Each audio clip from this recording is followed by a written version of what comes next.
Assalomu alaykum. Hamma uxlab yotibdimi deyman. Yaxshimisizlar? Ovozim boryaptimi? Ovoz. Tinchmisizlar, omonmisizlar, charchamayapsizlarmi? Va alaykum assalom. Bilaman kech. Ko'plar yozibdi, ertaroq qiling 10larda deb. Afsuski vaqtim bo'lmadi. Shuning uchun kech bo'lsa ham kiraman dedim. Yaxshi yuribsizlarmi? Sog' salomatmisizlar? Charchamayapsizlarmi? Men ham tashqaridan keldim. Shunaqa o'rtog'im bilan uchrashib, keyin yana majlis bo'ldi onlayn Britaniya vaqti bilan переговорimiz bo'ldi. Shundan keyin chiqdim. Hello, good evening. Bobo qolma, men ham sizni yaxshi ko'raman. Londonda emasman, Toshkentdaman. Endi inshaalloh nasib bo'lsa Londonga boramiz. Sizlar charchamayapsizlarmi? Sog' salomat yuribsizlarmi? Uydagilaringiz hammalaringiz yaxshimisiz? Qirg'izistonga assalomu alaykum.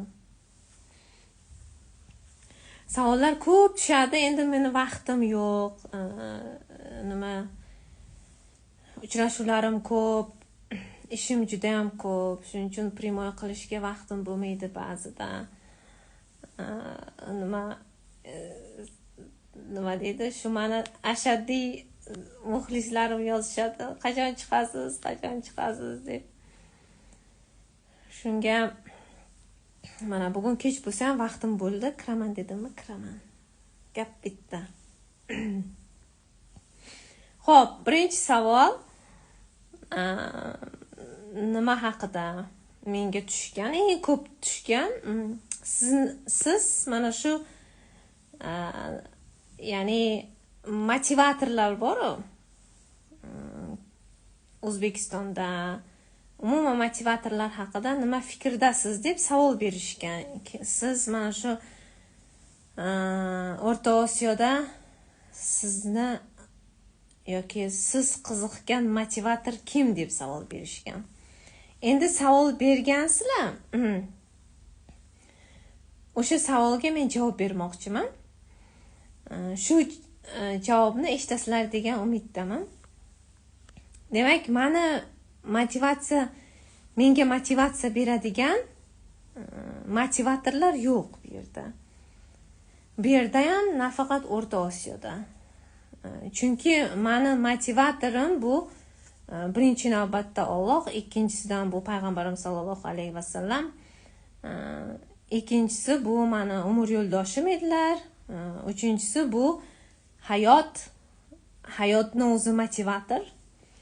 Albatta meni ustozlarim bor, mentorlarim bor. Bularning hammalari Britaniyada. Ular ingliz britaniyaliklar. Ular menga eng ko'p motivatsiya berishadi. Chunki ular haqiqiy qiyinchiliklarga erishib, qiyinchiliklar bilan urilib, bir qaysidir yuqori mavqega ega bo'lgan insonlar. Meni fikrim shunday. Masalan, men uchun motivator u qiyinchilikka uchrashi kerak.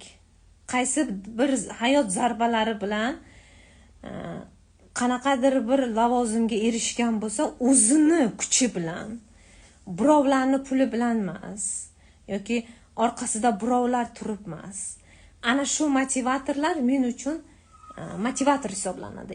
Masalan deyalik, yana bitta motivatorim bor, u kishi mentorim desam, u kishi ingliz, lekin Oxfordni ham tugatgan, Oxford universitetini PhD qilganlar, Cambridgeni ham tugatgan. o'ziga tinch oiladan chiqqanlar. Ana shu insonni ham juda ham hurmat qilaman. Zo'r motivatsiya beradilar. Hayotdagi ko'p qiynalib qolgan ayollarga, nafaqat ayollarga, yoshlarga, erkaklarga zo'r motivatsiya beradilar. Ana shu kishini men juda ham hurmat qilaman. Javobim shu, O'rta Osiyoda, umuman O'zbekistonda ham man qiziqgan yoki meni e'tiborimni tortgan bironta motivator yo coach yo'q. Shuni javob. Endi albatta hamma o'zi qiziqqan, o'zi tanlagan bir insonni motivator sifatida, ustoz sifatida qabul qilishga haqqi bor, lekin menda chiqqani yo'q hali bu yerdan. Shu. Dunyo qarashimiz to'g'ri kelmaydi desak ham bo'ladi. Ikkinchi savol o'qish haqida, ta'lim haqida. Xo'p, endi Shirin, rahmat sizga. Endi mana kurslar haqida gapirsak, bitta narsaga men hayron qolaman. Ko'plar ana shu kurslarni deb aldanib qolinyapti-da. Haqiqiy kurslarni kimdan o'qishlarni olishni bilmasdan qolyapti. Ba'zi qizlarga qarasam, ayollarga hamma shu kim reklama qilmasin, o'shani kursiga kirib o'qib chiqyapti. Lekin bir natija yo'q-da. Xo'p, kirasizlar, o'qiysizlar. 5 ta, 6 ta psixolog hammaga o'qib chiqadi. Ayollarni bilaman, o'zi ko'p ayollar bilan gaplashsam, shunaqa deydi-da. Lekin o'sha ba'zi ayollar meni oldimga kelyapti, o'sha eng zo'r motivatorlarga o'qib chiqqan depressiya bo'lib kelyapti. Uni depressiyadan chiqarish kerak endi-da. Ya'ni bilib bilmasdan odam qayergadir o'qishga kiradi, lekin oxirida natija yo'q. Umuman yo depressiyaga tushadi, mumkin natija qaysidir bir tomondan natija ko'rsatishi mumkin, lekin o'sha kurslarni ham sotayotgan insonlar ham biznes, hozir hamma narsa biznesga aylanib ketgan, kurslar.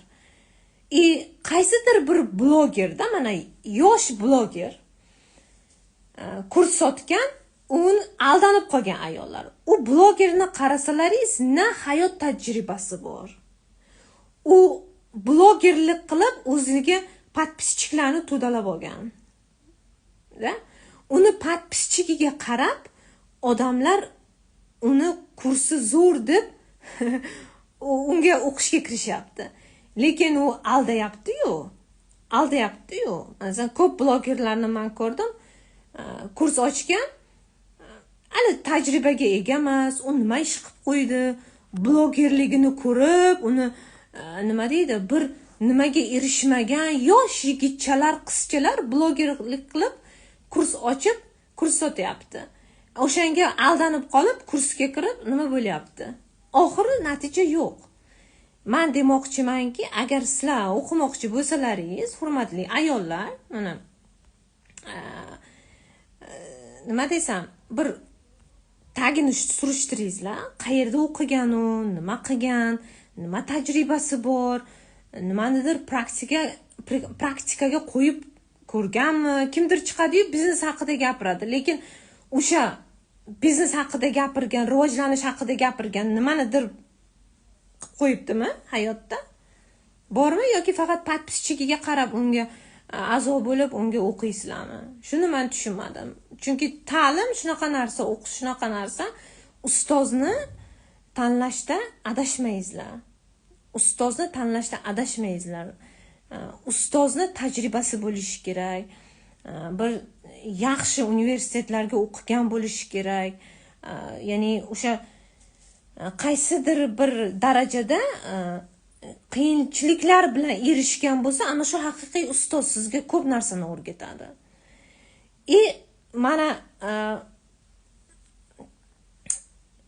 Mana bu Oxfordga men o'qib chiqqandim. O'sha Oxford universitetida, Cambridgeda masalan, Imperial College bor, LSE bor, keyin King's College bor. Ko'p nimalar bor. nima deydi, universitetlar bor. O'sha yerga borsalaringiz, u yerda leksiya beradigan insonlarning ko'pi yoshi kattalar. Ya'ni 45, 50, 55, ko'pi 60 dan keyingi insonlar. Masalan, Lordlar palatasidan ham borishadi, leksiya berishadi. Ular уже opitni bo'lib ketgan. Parlamentdan borishadi, leksiya berishadi. Professorlar bor, olimlar bor, borib u yerda leksiya berishadi. Ya'ni leksiya qilishadi, o'sha motivatsiya berishadi. Ana shunaqa insonlar haqiqiy motivator hisoblanadi. Chunki ular hayotida o'tkazgan barcha tajribalarni sizlar bilan baham ko'rishadi. Keyin ular qizg'onishmaydi. Ular to'g'ri yo'lni ko'rsatishadi. Bora ba'zi mana motivatorlar bor. Ular o'zini reklama qilish bilan pul uchun hamma narsaga tayyor ular. O'zim знаменитый bo'lay deydi, pul ishlay deydi. To'g'ri, ba'zi ayollarni qaysidir bir darajada depressiyadan, stressdan chiqarishi mumkin. Lekin ba'zi motivatorlar, mana sizlarga aytaman, mana ba'zi motivatorlar, psixologlarni eshitsam deydiki, mana savol berishga, nima uchun qimmatsizda desa, ha, nimasi, ya'ni o'sha nimasiga yarashadi deydi. Ya'ni nima deydi, qiymatiga yarasha uni arzon sotib bo'lmaydi, meni bahoyim shunaqa deyapti. To'g'ri, lekin u yerga faqat puli borlar kirib o'qiydi-yu, puli yo'qlar, masalan, sharoiti qiyin ayollar, erkaklar, ular qayerga borib o'qishi kerak? Ular orqaga qolib ketadimi? Ularda sharoit yo'q. Kimdir bepul o'qitishi kerak-ku. Kimdir qilishi kerak-ku. Hamma pulni orqasidan chopsa, hamma pul ishlaydi, pulga o'qitaman desa, boshqa sharoiti qiyin ayollarga kim o'rgatadi? Ularni kim o'ylaydi? Masalan, hamma aytadi-yu, masalan, deyaptiki, bunday olib qarasak, ayollarni o'qitishimiz kerak, to'g'ri, men yordam beraman, xayriya qilaman, bunday qilaman, bunday qilaman, to'g'ri. Hamma shu qarz oladi, u qiladi, o'sha motivatorga boray, o'sha nima deydi, psixologga boray deydi. Ba'zilar bor qarz olib o'qiydi. Umuman sharoiti yo'q ayollar nima qilishi kerak? Ular qanday o'qishi kerak? O'shani ham tanlashadi. Kimni olishim mumkin, kimni olmasligim mumkin.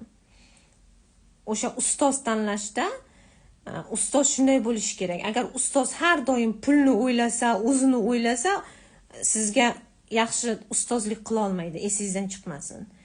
Agar faqat o'sha ta'limi, ilmi faqat pul bilan bog'liq bo'lsa, narxlari qimmat bo'lsa,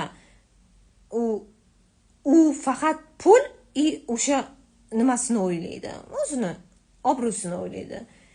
Bor shunaqa ustozlar, mani ustozim mentorlik qilsalar 1 so'm olmaydilar. 1 so'm olmaydi. O'sha mani mentorim, ustozim menga pul kerak emas deydilar. Endi masalan, to'g'ri, ustozlarimiz hamma ham ustozlik qila olmaydi. Endi ular ustozlarni, mana mentorimni ham masalan kotibalari bor.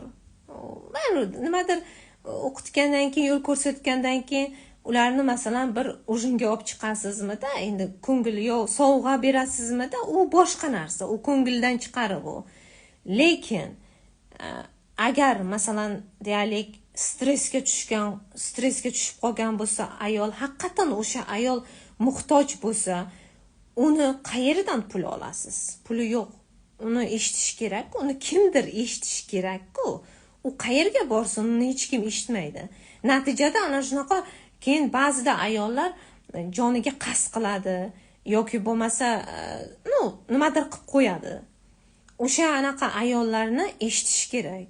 Ularni tinglash kerak, nima dardi bor uni, nima bo'lyapti, nima qiyinchilikka tushib qolgan. Biz agar ayollar birgalashib, bir-birimizni qo'llab-quvvatlamasak, bizni kim quvvatlaydi? Mana sizlarga savolda. Agar biz ayollarimiz, mana ayollar, qancha ayollar stradasiya qilyapti-da, bu yerda qiynalib yashayapti. hamma tomonlama. Ba'zilarning umr yo'ldoshi, ko'p umr yo'ldoshining dastidan qiynalib yashayapti. U dardini onasiga aytsa, onasi eshitmaydi. Chidab borib o'tir deydi. U yerda eri uradi, jazolaydi. Umuman qiynalib ketgan ayollar. Ularni eshitish kerak. Ularga motivatsiya berish kerak. Uni kimdir qilish kerak. Agar hamma narsa pul bo'laversa, nima bo'lib ketadi oxiri? Hamma sharoiti yo'qlab qolib ketyapti orqada. Shunaqa, bu meni fikrim. Endi kim qanday tushunadi men bilmayman. Bu meni fikrim, chunki men o'rganyapman, eshitib yuribman ayollarni, ko'p suhbat o'tkazaman ayollar bilan. Ana shunda ayollarni eshityapman. Nima fikr berishyapti? Mana shu narsa. Rivojlanish haqida savol tushdi, hozir kommentariyada o'qidim. Rivojlanish albatta bu o'zimizdan boshlanadi. Rivojlanish. Yana bitta narsa bor, mana ayollarimiz ko'pincha rivojlanish haqida gapirishadi, lekin o'sha rivojlanish uchun harakat qilishmaydilar. Chunki nimadir ularni to'xtatadi. Chunki u ayolga nimadir siz fikr bildirasiz-ku, o'sha fikr bildirganingizdan keyin boradi-yu 4-5 kishidan so'raydi. 4-5 kishidan so'ragandan keyin 4-5 kishi 4 xil negativ fikr bildiradi va natijada rivojlanish qolib ketadi. Rivojlanishni albatta o'zimizdan boshlashimiz kerak, o'zimizni yaxshi ko'rishimiz kerak. Sizga nima yetishmayapti? O'sha narsani qilishimiz kerak. Masalan, sizga ilm yetishmayotgan bo'lsa, ilm olishimiz kerak. Agar sizga til yetishmayotgan bo'lsa, masalan, til deganda ingliz tilini o'rganish kerakmi sizga? Ingliz tilini o'rganing. Ko'p ayollar jasur, men ko'raman, oxirigacha o'qishadi. Ba'zi ayollar jasurligi sus, nimadandir qo'rqadi, yo deysa oxirigacha olib bormaydi. Lekin men o'sha ayollarni mana oxirigacha o'qishini olib borib o'qiydigan ayollarga bir boshqacha bilan qarayman. Men deymanki, demak bu ayolda kelajakda rivojlanish bo'ladi. Chunki o'sha niyatni qo'ydimi, oxirigacha olib boradi o'sha ayol. Oxirigacha kurashadi, olib boradi. Qo'rqmas. Unga farqi yo'q. Menga aytadi-da, savollar berishadi, aytishadiki, qanday qilib mana shu nimani ishnidir boshlasangiz, oxirigacha qanday olib borasiz deydi. Xo'p, bir ikkita ishlarni boshlab qo'ydim shu yaqinda. Bir marta ham aytgan edim. Albatta buni o'zimiz qila olmaymiz. Biz Allohdan so'rashimiz kerak, ibodat qilishimiz kerak, duo qilishimiz kerak, tahajjudga turishimiz kerak. O'sha tahajjudda biz niyatlarimizni aytishimiz kerak va o'sha niyatlarimizni aytganimizdan keyin qalbimiz toza bo'lsa, qalbimizda kir bo'lmasa, birovga hasadimiz bo'lmasa, o'sha niyatimizga albatta erishamiz va uning uchun harakat qilishimiz kerak. Masalan, deylik, siz bitta yo'l bilan ketyapsiz, ana shunday. Shu yo'l bilan ketyapsiz-da, lekin o'sha yo'l yopildi. Qaytib bormaysiz-ku. O'sha yo'ldan teshik oqtarish kerak. Teshik oqtarasiz-da, o'sha yo'ldan teshib boshqa yo'l o'zingizga oqtarasiz. Yo'q, boshqa yo'l yaratasiz. Menga shunday bo'ldi yaqinda. To'g'ri, yo'ldan ketyapman, lekin yo'l yopiq. Lekin bilaman, sezyapman. O'sha narsani men sezyapman, bo'ladi. Harakat qilsa bo'ladi. Mana shunaqa aytishadi-ku, mana xonaga kirsangiz, xonada odamlar o'tirgan bo'lsa, siz uchun stul bo'lmasa, borib o'zingiz stulingizni olib keling. O'zingizga joy yarating. Kutib o'tirmang, qachon sizga stul olib kelishadi deb. Bir kuni bitta talabam aytayaptiki, ustoz deydi, men maktabga bordim deydi. Maktabga borsam deydi, men o'sha partada o'tirib kelgan yonidagi qiz, endi bo'ladi-yu, qizlarda urushib qolishadi. O'sha partada yonida o'tirgan dugonasi boshqa dugona bilan o'rtoqlashibdi. Endi bunga joy qolmabdi bu qizchaga. Joy qolmabdi, menga aytayaptiki, men ustozimning stullariga o'tiribman deydi. Men dedimki, ustozingning stuliga o'tirish shart emas, bor boshqa xonadan dedim, o'zingga bitta parta bilan stul olib kel dedim. Ertasiga borgani boshqa xonadan bitta parta bilan o'ziga stul olib kelgan. O'zini joyini o'zi yaratdi. Ya'ni men demoqchimanki, agar inson yo'l topaman desa, topish mumkin. O'sha yo'lni o'zimiz yaratamiz. Qo'rqmaslik kerak. Ya'ni agar biz qo'rqsak, o'sha yopiq yo'lni ko'rib bo'ldi, yopildi deb o'tiraveramiz. Xonaga ham kirganingizda eshiklar yopildi deb qarab o'tirmaysizlar. Deraza bor. Hali deraza bor. Deraza ochiq-ku. Deraza yopilgani yo'q-ku. Har doim ochiq joy bo'ladi. O'sha ochiq joyni, yopilgan yo'llarni, yopiq joylarni biz o'zimiz ochishimiz kerak. Yo'llari juda ham ko'p. Xo'p, kurslarimiz haqida. Bizni kurslarimiz, bizlar ko'proq liderlik haqida dars o'tishadi bizda. Liderlik men boshchiligimda. Ayollarga dars o'tamiz, motivatsiya beramiz. Spikerlarimiz bor. Spikerlarimiz Britaniyadan kirishadi. Onlayn bo'ladi, Zoom orqali. Bir yilda bir marta bo'ladi, 6 oy bo'ladi.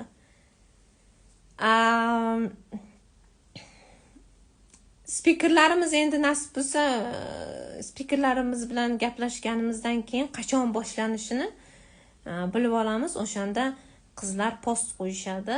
O'sha postdan bilishlaringiz mumkin qachon boshlanadi. U onlayn Zoom orqali bo'ladi. Har yili bo'ladi. O'sha 5-yil ketyapti. Keyin tugatgandan keyin talabalar shu bazm qilishadi. Men kelaman bazmda mehmon bo'laman, yaxshi o'qiganlarni taqdirlaymiz. Shu qiziqarli bo'ladi. O'tgan yili dekabrga ko'rgan bo'lsalaringiz kerak. Hamma joyda ijtimoiy tarmoqda qizlarimiz post qo'yishdi, video qo'yishdi. Shu tadbirimiz o'tgan tadbirimiz haqida. Xo'p, bu yerda endi kech bo'ldi. O'zbekistonda qachon kelasiz? Men O'zbekistonda, Rahima Gulsara, men O'zbekistonda ketaman yaqinda nasib bo'lsa. Mo'tabar qandaysiz? Va alaykum assalom. Yaxshimisiz? Yaxshi dam olyapsiz. Qayerdasiz? Men Toshkentdaman. Toshkentda. Shunaqa. Qanaqa savollaringiz bor? Tahajjud haqida. Tahajjud o'qiysizlar. U kerakli. Sizlarga sir shundaki, tahajjud o'qiysizlar. Lekin tahajjudga so'ragan narsalaringizni aytmaysizlar, sir tutaysizlar. Xo'p, tahajjud o'qiyman deb nima deydi? Aytishlaringiz mumkin boshqalarga. Menga o'xshab motivatsiya berib qancha odamlar nimaga tahajjudga turishyapti. Savobi juda ham katta buni. Ya'ni o'sha tahajjudga tursalaringiz 2,5 3 desak, 2,5 3 deymizda biz. Turganimizda 2 rakat niyat qilib Alloh uchun tahajjudni o'qiyman deb niyat qilsalaringiz 2 rakatgina, o'zi 2 rakat, 4 rakat, 6 rakat o'qishlaringiz mumkin. U farqi yo'q rakatlarni. Eng boshlanishi boshida endi yangilarga 2 rakat o'qisalaringiz, o'sha 2 rakatda niyatlaringizni aytishlaringiz kerak. Keyin nima tahajjud nimasi bor, duosi bor. O'sha tahajjud duosini o'qish kerak.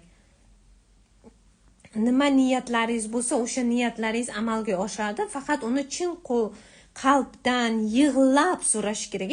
Kichkina bolachalar bor, shunda yig'lab voy deb yig'laydi-yu, nima qiladi? Ko'zlariga yosh kelib, oyisiga jalba qiladimi yo shunday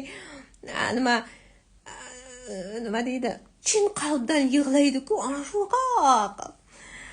siz ham shu joy namozni ustiga o'tirib ana shunaqa qilib yig'laysizlar. Yigitlar, qancha yigitlarimiz bor-da. Nima, uyalmaslik kerak. Chunki oldingizda hech kim yo'q. Tinchlik atrofda. Shunday tinchlik, hech kim, siz va Alloh sizni yaratgan. Qalbingizda nima bor, u eshitadi. Nima dardingiz bor, hammasini eshitadi. Yig'lashingiz kerak, yig'lashingiz kerak, so'rashingiz kerak. Albatta bo'ladi. Men sizga garantiya beraman. Mana men bor-ku, ko'p narsa hayotingizga o'zgarib ketadi. O'zingiz bilmagan holda. Lekin ishonish kerak. Menga ishon degan-ku, shuning uchun siz ishonishingiz kerak-da. O'sha butun dardingiz bormi, masalan, kimnidir umr yo'ldoshi yaxshi emasmi, kimnidir qarzi bormi, kimdir nimadir xohlaydimi, so'rash kerak. Faqatgina so'rash kerak. Agar aytishadi-ku, so'rashni ham bilish kerak. So'raversalaringiz, albatta bir kun olasizlar. Undan ham yaxshisini olasiz. Siz agar tillo so'rayotgan bo'lsangiz, sizga platinum beradi. Platinum u eng qimmat, masalan, platinum agar tilloni olsak, tillo bu yaxshi, lekin platinum bu eng qimmat hisoblanadi. Platinum juda ham sinadi-yu, endi unchalik uni faqatgina eritib sindirish mumkin platinumni. Sizga platinum beradi. Agar siz Gentra so'rasangiz, sizga Bentley beradi. Shuning uchun so'rashni ham bilish kerak. So'raganda ham ba'zilar dediki, yo'q, uncha yo'q. So'raganda detallari bilan ham so'raysizlar. Uyalmaysizlar. Hamma narsani so'raysizlar. Qizili kerakmi sizga, korechnovi kerakmi? Nima kerak sizga? Ana shuni hammasini tahajjudga so'raysizlar. Uyalmaslik kerak. Keyin yana menga bir nima tushgan, savol tushgan. Buyuk Britaniyada yashayman. Qaysi davlatda yashaysiz degan? Buyuk Britaniyada yashayman. London shahrida. Menga savol tushgan, tahajjudni 5 mahal namozni o'qimasdan o'qisak bo'ladimi? Albatta bo'ladi. U kimdir sizga qaysidir bir domlo unga aytgan ekanki, 5 mahal namoz o'qimasang tahajjud o'qima degan. Bekor gap. Bekor gapda. To'g'risi chala domlalar ham juda ham ko'p. Endi men ularni tilga olmayman, chunki men ularni kuzatmayman, to'g'risi.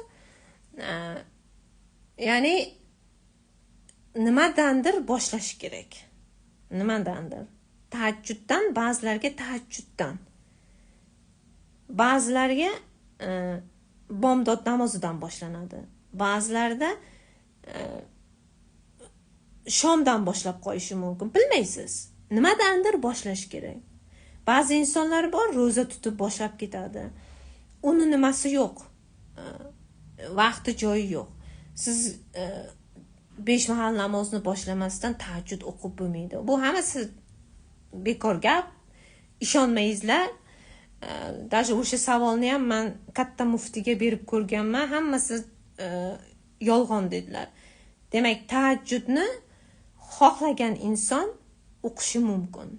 Hech qayerda bu yerda yozilmagan. Ya'ni 5 mahal namoz o'qimasang tahajjud o'qima deb. Shu bilasizlarmi?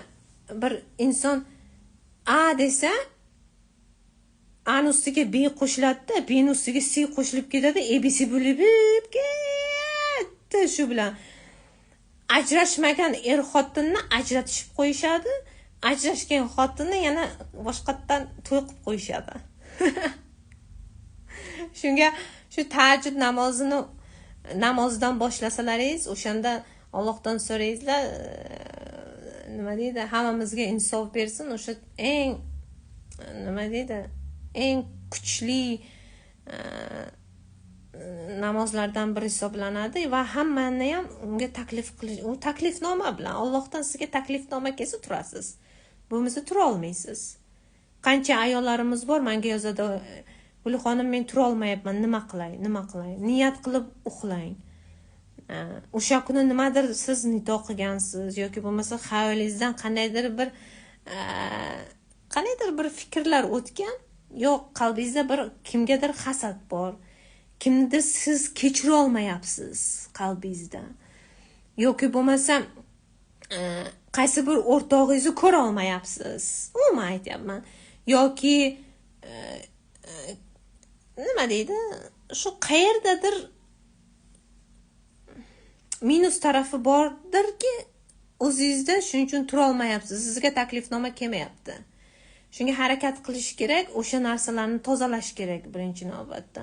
Masalan, ba'zilar aytadiki, men tahajjud namoz shuncha o'qiyapman, nima bo'lmayapti. Lekin haqiqatan agar qalbimizga qaraylik, qalbimizga, fikrimizga qaraylik.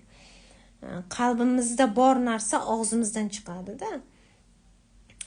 Kimlarnidir muhokama qilayotgandirsiz. Kimlarnidir shaxsiy hayotiga aralashib qolyapsiz. Kimnidir bir kun ijtimoiy tarmoqda ham kimnidir ko'ngliga ozor berib qo'ydingiz, o'zingiz bilmagan holda. Yoki bo'lmasa kimnidir ijtimoiy nimasiga kirib, endi masalan sahifasiga kirib, unga qanaqadir negativ nimadir yozib, uni ko'nglini og'rityapsizmi-da. Shunaqa bor-da insonlar va yana o'sha narsani qilyapsiz. Negativ, yomon narsalar yozyapsiz va aytyapsizki, men tahajjud o'qiyapman, nima so'rayotgan narsam bo'lmayapti. Qanday qilib bo'ladi? Qanday? Siz bir qalbingizni toza qilsangiz-u, birovga hasadingiz bo'lmasa, ana shunda siz aytgan narsalarning hammasi bo'ladi. Keladi, asosda bitta keladi. Buni faqat chin qalbdan qilish kerak.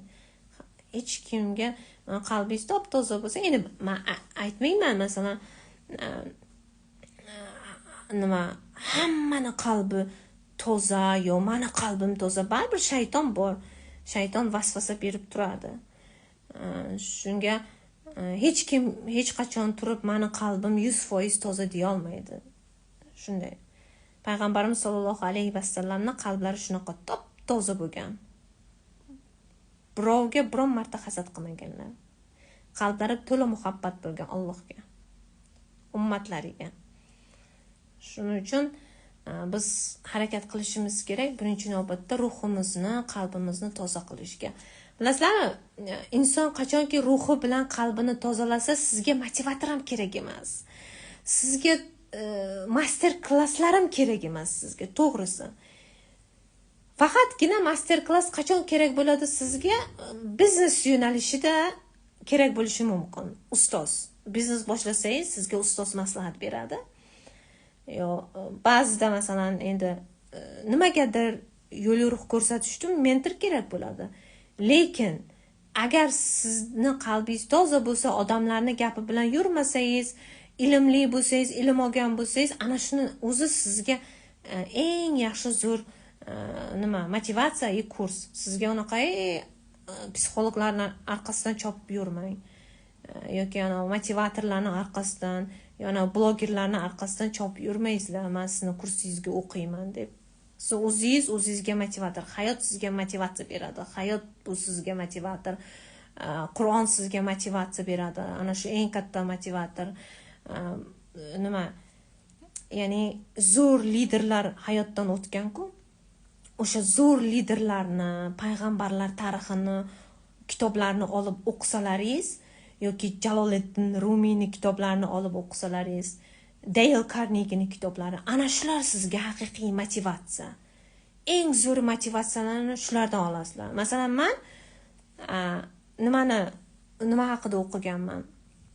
Elizabet I, qirolicha Elizabet I haqida, o'sha haqida kitob o'qiganman. Ko'p narsani o'rgangan, qanday lider ayol bo'lgan, qo'rqmas. Margaret Thatcher, Железная ledi deydi. Buyuk Britaniya bosh vaziri bo'lgan. O'sha inson haqida men o'sha inson haqida o'qiganman. Winston Churchill.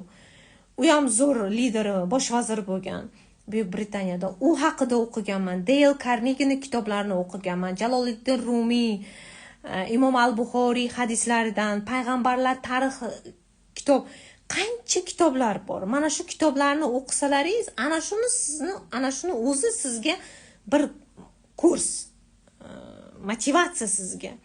Ana shundan ko'p narsani, chunki o'sha kitoblarda siz o'sha liderlarni xarakterini o'rganasizlar, ularni taktikasini o'rganasizlar.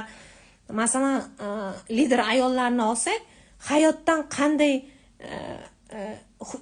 qanday yutuqlarga erishgan, qaysi yo'llar bilan, masalan, Margaret Thatcherni olsak, 10 Downing Street, ya'ni o'sha ofisida hamma erkak bo'lgan, hamma erkak, bitta ayol Margaret Thatcher bo'lgan. Lekin zo'r lider bo'lgan. Zo'r umr yo'ldosh bo'lgan. Bolalari bor, endi o'zlari olamdan o'tib ketdilar.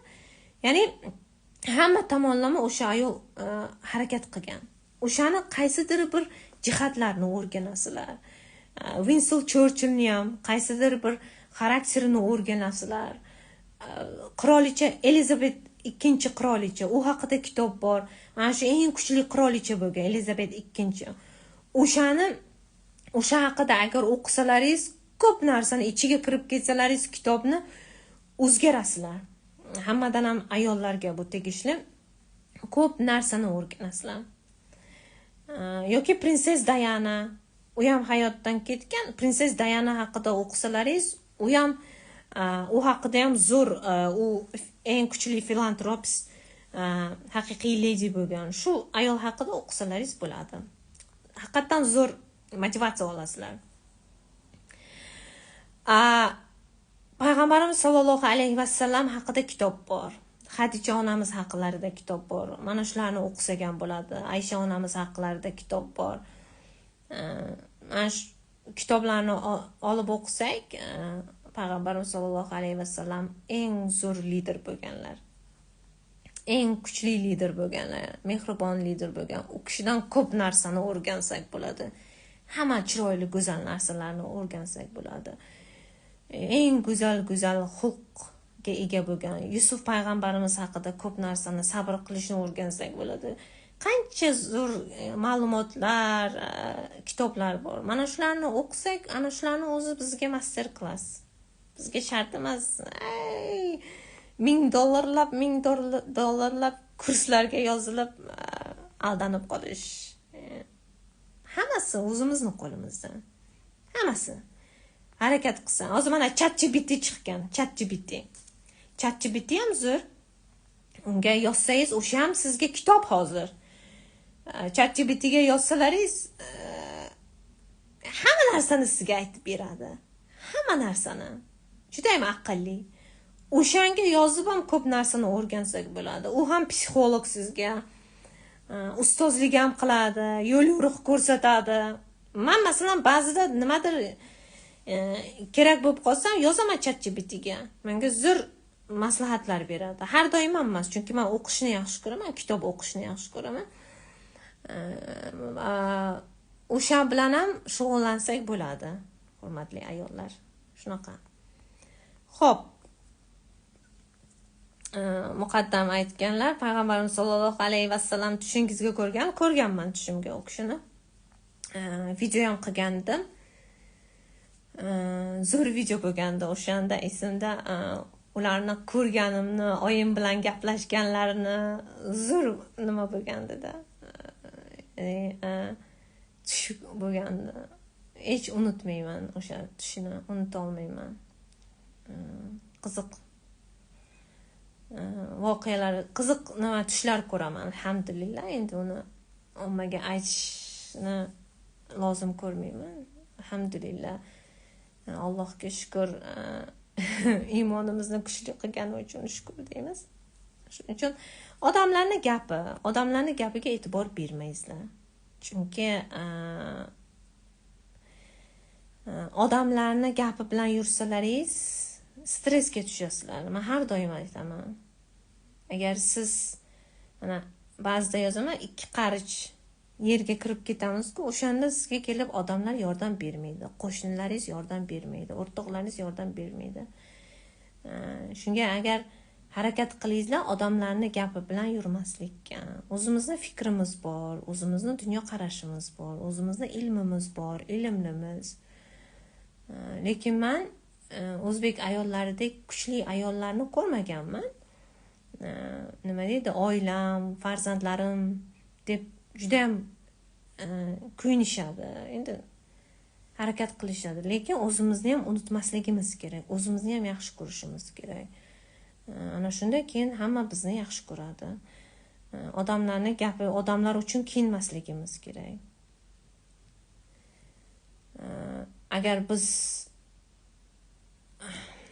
odamlar uchun kiyinsak, bunda bu falshiviy hisoblanadi, fake. Agar odamlar uchun mashina olmoqchi bo'lsak, bu ham fake hisoblanadi. Odamlar uchun ommaga chiqib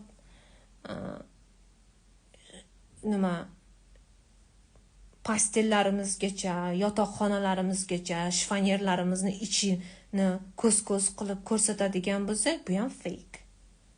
Fake hisoblanadi. Chunki masalan, bu meni fikrim, ayollar bor o'sha narsani ola olmaydi. Masalan, o'sha kiyimlarni, shunaqa insonlar bor, masalan, o'sha narsani kiya olmaydi. Havasi keladi. Bu yaxshi emas bu. Ommaga masalan mana bunaqa $50,000 nimam bor, unday bor, bunday bor deb masalan ba'zi insonlar bor, uyini ko'rsatadi, mana bu bundan qilingan, undan qilingan deydi. Ba'zilarda o'sha uyam yo'q.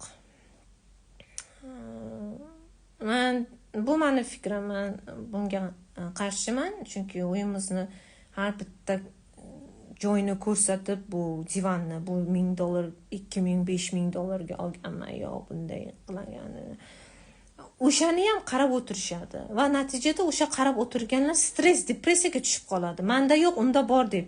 Ayollar o'ziga o'shani oladi. Nima bor? Motivatorlar bor, yo masalan blogerlar bor. O'ziga tinch, boy, polностью uy sharoitini ko'rsatadi, nima qiladi? To'g'ri, kuzatishadi. U hammani o'zini fikri. Menga masalan qiziqmas. Men qila olmayman shu narsani. Meni vijdonim qiynaladi. Chunki aytayapman-ku, qancha odamlar bor, o'sha narsa yo'q. Unga ham ertaga savol javobi bor. Unga ham savol javob ertaga javob beradi hamma. Ko'z-ko'z qilganligi uchun, boshqalarni nafsini toptagani uchun, kimnidir nafsini uyg'otganligi uchun, kimdirga o'sha narsa yo'q. U keyin o'ylaydi, nima uchun menda yo'q, unda bor deydi. U stress bo'ladi, u depressiya bo'ladi, u qiynaladi, ba'zilar eri bilan urushib qoladi-da. Endi bu meni qaysi psixolog sizga yoqadi? Hech qaysi psixolog yoqmaydi menga. Yo'q menda. Menda bironta psixolog yo'q yoqadigan. Boshida aytdim, na motivator bor menga yoqadigan, na coach bor, na psixolog bor. Hech qaysi menga yoqmaydi. Bilmayman nima uchun. Menga yoqmaydi. Bo'ldi. Men hayotga boshqacha nazarda qarayman, boshqacha fikrlayman. Men biron narsani qilmoqchi bo'lsam, boshqalarni ham o'ylayman. Men qilyapman, ular masalan o'sha yerda yo'q. Nimada yo'q. Men boshqalar odamlar uchun yashamayman, o'zim uchun yashayman. Odamlar bor, odamlar uchun yashaydi, odamlar uchun ko'z-ko'z qiladi narsasini, u yoqqa boradi. Yoqmasligi mumkin, hozir meni gapim sizlarga yoqmasligi mumkin ba'zilaringizga. Lekin boshqa tomondan diplomatический, realniy tomondan o'ylab qarasa agar, ko'zi, qalbi, ruhi to'q insonlar bunaqa qilishmaydi. Ommaga chiqib hamma narsani maqtamaydi. Shuning uchun maqtanchoqlik bu kibrning yana bitta, kibr desak ham bo'ladi. Mumkin ba'zilaringizga tegib ketishi mumkin. Lekin bilmasam, men shunday deb o'ylayman.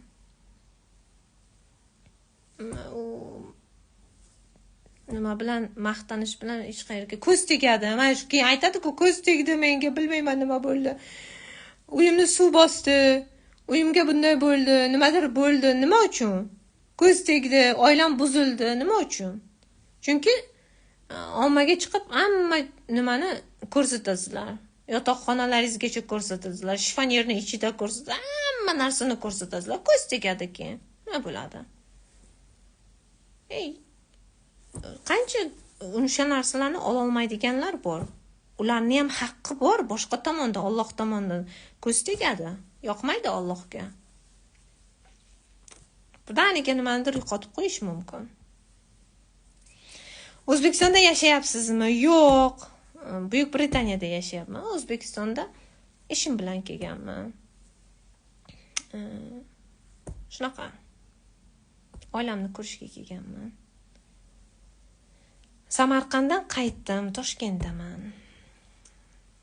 Soat 1 soat bo'lyapti. 45 minut bo'ladi men sizlar bilan gaplashayotganimga. Ba'zilar uxlab qolgan, po-mo'yim, telefonni ustiga unday qilib.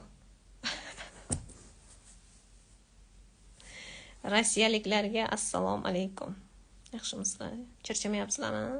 Qiynalmayapsizlarmi musofirchilikda? Ba'zi nima deydi?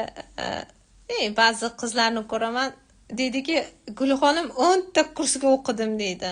Men dedim, qani natija desam agar jim o'tiradi. Yo'q, psixologlar kerak emas demayapman. Nima deydi? Saqlanib qilib qo'yaman. Psixologlar kerak. Lekin haqiqiy psixologni topish kerak. O'zini maqtaydigan psixolog kerak emas. Psixologlar bor, haqiqiy psixologlar bor, professorlar bor. Ana shularga borish kerak-da. Mana endi ko'p psixologlarning soni 6 oy o'qiydi, men psixolog deydi. 1 yil o'qiydi. Yo'q, haqiqiy psixologlar yillar o'qiydi, PhD qiladi. Malaka oshiradi psixologlar. O'sha psixologlar ko'proq harakat qilishadi yordam berishga. Pulni orqasidan chopmaydi. Hamma narsa pul emas bu hayotda. Ko'p narsa nima deydi? Ko'p narsani pul bilan nima qilishadi? Hamma narsa pul bilan o'lchanmaydi. 5-may kuni qanaqa bazm bo'ldi? 5-may kuni nimada bo'ldi-da? Samarqandda bo'ldi. Samarqandda o'sha yerda meni muxlislarim endi ko'p qilmadik, hozircha kamgina qildik. Nasib bo'lsa yana bu kelishimda kattaroq qilamiz Samarqandda. Boshqa ayollarni ham chaqiramiz, gurung qilamiz deydi-ku. Yaxshi bo'ldi, zo'r o'tirdik. Juda ham maroqli, yaxshi ayollar, hammalari o'qimishli, nima deydi? Dono ayollar. Mazza qildim ular bilan o'tirib. Xo'p. Okay, buxoroliklarga assalomu alaykum. Yaxshimisizlar? Yaxshi dam olyapsizlarmi? Turkiyaliklarga. Xo'p, uchrashuv o'tkazib bo'ldik Samarqandda uchrashuv. Endi shu bilan keyingi kelishimda uchrashuv qilamiz. Inshaalloh nasib bo'lsa kattaroq qilamiz, qizlarga aytamiz, kattaroq qilishadi. O'shanda sizlarni ham taklif qilamiz. Inshaalloh nasib bo'lsa. Hozir qayerdasiz? Men Toshkentdaman hozir. Toshkent. Bitta narsa aytay, sizlarga tarjima qilib beraman, eshitdingizlar. Harakat qilaman endi.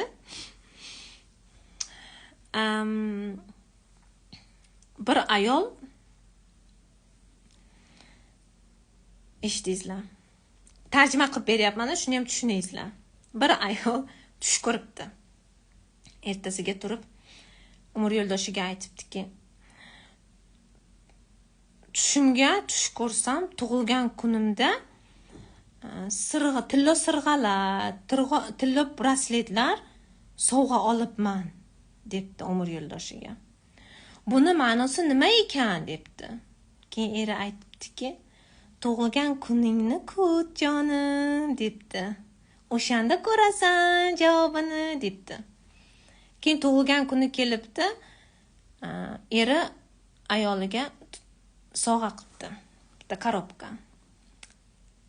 Korobkani ochib qarasa, kitob tush tadbirini qanday aniqlash mumkin? Endi qaranglar. Shu narsa ham erkakka yetib bormagan. U ayol nima degan? Tushimda tilla sirg'a, tilla nima, brasletlar, shunaqa ko'rdim, tug'ilgan kunimga sovg'a olibman debdi. Buning ma'nosi nima ekan deb erdan so'rabdi. Eri esa kitob ko'tarib kelibdi, tush tadbirini aniqlash ma'nosini. Ba'zida erkaklarimizga yetib bormaydi. Umr yo'ldoshi nima xohishini bilisha olmaydi. Shuning uchun tushundi nima deganimni. Mana shunaqa. Xo'p. Yana bitta aytib beraman, yana bitta voqea bo'libdi. Buni ham tarjima qilaman sizlarga. Qaroychi endi bo'lgan voqea bu.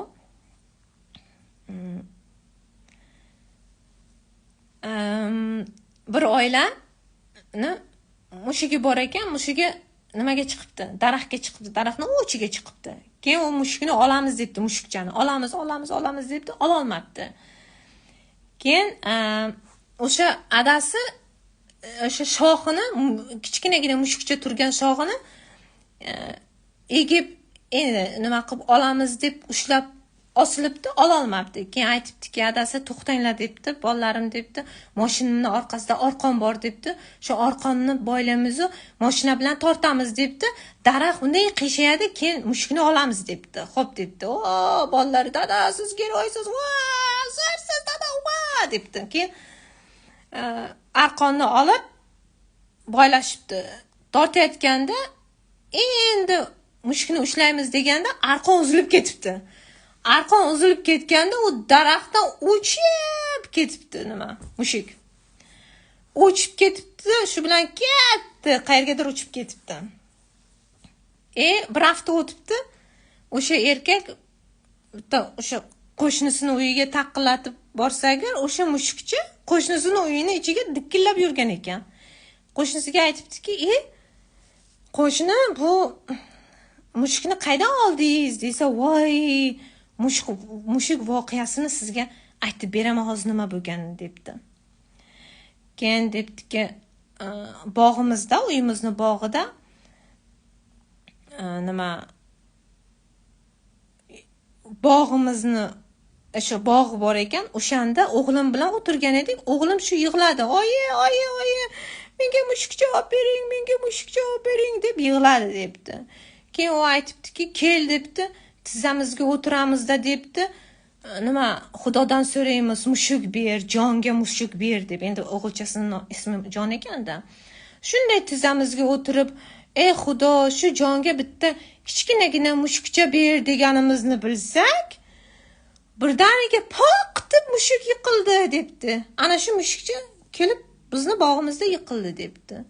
Ana shunaqa voqea. Ya'ni demoqchimanki, o'sha ular tortgan daraxt bor, o'sha daraxtni ip bilan tortayotganda uzilib ketganda mushuk uchib borib uni bog'iga tushgan. Ular o'sha paytda Xudodan so'rayotgan bo'lgan. Shu jonga bitta mushuk ber deb, endi bolani aldayotgan bo'lganda, o'zim xohlamayotgan edim mushuk olishni dedi, lekin bolam yig'layotgan edi. Ba'zida shunaqa nimalar voqealar bo'lib turadi. Mana masalan menda ham bo'ldi-da, Makkaga borganimda nima deydi, shu shirinlik yegim kelayotgan edi. Ka'bani atrofini aylandimda shu qattiq shirinlik yegim keladi. Ey Xudo dedim, Alloh dedim, shu menga bir shirinlik bo'lsa hozir bitta qahva bilan ichay dedim-da ichimda. Shunday shu arabskiy qahva bor-ku, arablarning qahvasi bilan shu shirinlik bir nimadir yegim keldi. Shunday xonamga borsam, sizlarga ham istoriyaga qo'ygan edim. Bir stol shirinlik kelgan, qaydan kelgan bilmayman. Kelganda. Shu o'shani o'ylab ketayotgan edim. Borsam xonamda shirinlik turibdi. Ana shunaqa. Ba'zida bizlar nimanidir xohlaymiz, qalbimizdan o'sha shunday qanday tushganini bilmasdan qolamiz. ana shunaqa gaplar. Sizlarga yaxshi kayfiyat tilab qolaman. Yaxshi dam olinglar. Uxlaysizlar, dam olinglar. Mana bu miyalaringiz dam olsin. Ertaga yugurgandan keyin o'zi buyurganiga bo'libdi mushuk. To'g'ri. Nasiba o'qing debdi. O'qing dedingiz. Aha, shikolat deb yozibdilar, Fayz. Shikolatchalarim. Yaxshi dam olinglar. Sizlarga yaxshi kayfiyat tilab qolaman. Yaxshi kunlarda ko'rishguncha hammangizni yaxshi ko'raman. Hamma Alloh panohida bo'lsin. Postni qo'yaman. Bitta shart bilan. Boshqalar bilan ulashasizlar. Ayollar bilan ko'proq stressga qolgan ayollarimiz bor-ku. O'sha ayollarimiz bilan ulashingizlar, ko'rishsin. Harakat qilingizlar, bir-birlaringizga podдержка berishga hurmatli ayollar. Nafaqat ayollar, jentlmenlar ham bor bu yerda. Sahifamda turadi bu. Shunaqa. Yaxshi kunlarda ko'rishguncha. Yaxshi dam olingizlar. Xayr. Men ham sizlarni yaxshi ko'raman. Bye bye. Sog' bo'lingizlar.